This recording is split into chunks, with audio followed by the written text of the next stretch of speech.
Hi, my name is Eva, and I'd like to ask you a couple questions.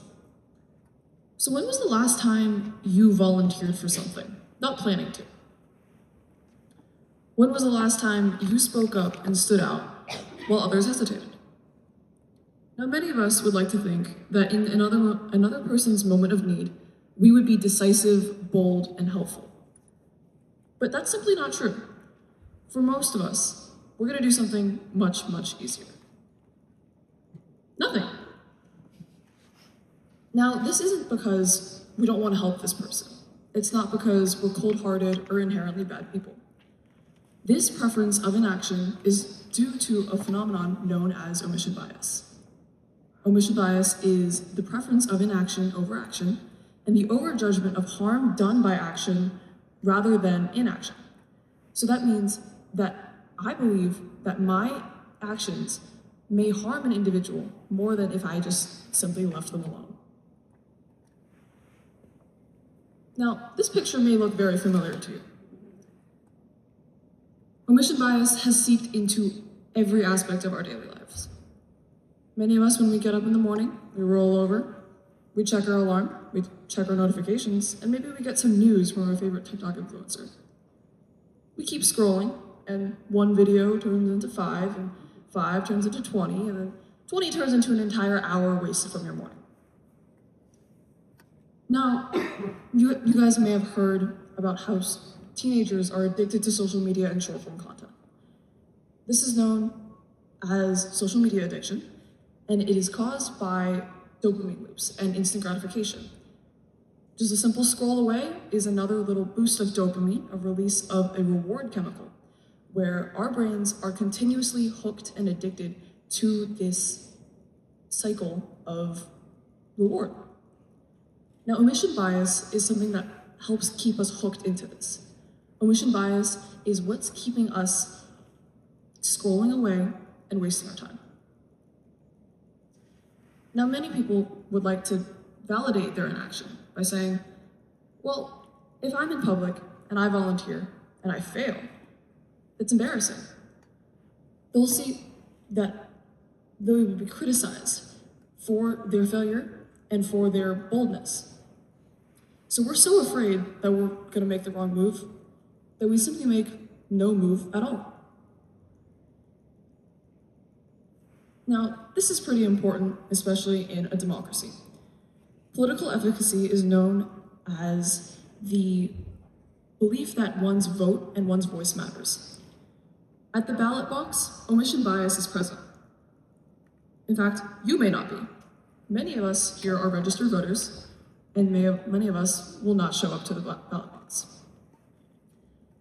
The omission bias here is the overjudgment of harm done by action, which is the inconvenience of showing up to vote, versus the harm done by inaction, which is your voice might not matter.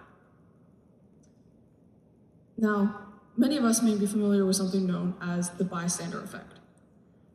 Omission bias is also present here. One of the main examples of the bystander effect is the collapsed person. The bystander effect states that an individual feels less compelled to help a victim when they're in a setting of a crowd of people. They think, oh, someone else will help them. Someone else will help them. And everyone thinks this.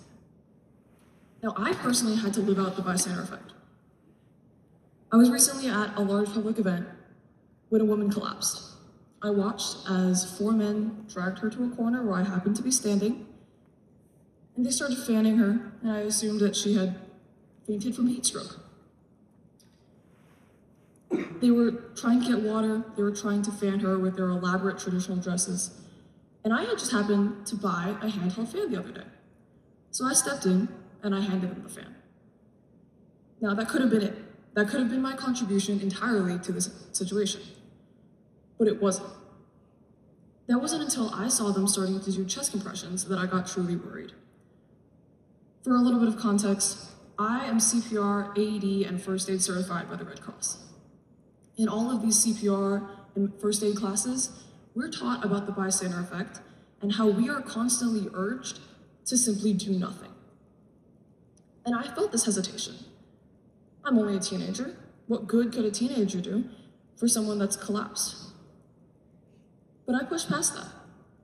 I pushed my way through the crowd, and I started performing chest compressions on this woman. Now, were those compressions perfect? Probably not. But what matters is that my compressions and my attention and my action helped draw more attention to the situation, and I caught the attention of a nearby nurse.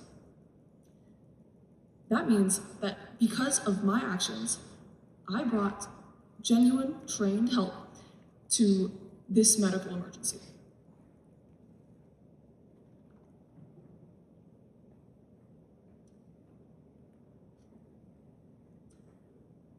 In addition to this, the bystander effect and omission bias, now that it has seeped into every day of our lives, is probably something that you have experienced at home. You may think, someone else will do those dishes. Someone else will clean up that mess. But once we've started applying this to our everyday lives, that becomes critical for our community. So the next time you start to feel yourself hesitate, and you don't want to speak up, and you don't want to stand out, maybe it's because someone passed out on the street, or because the waiter got your friend's order wrong.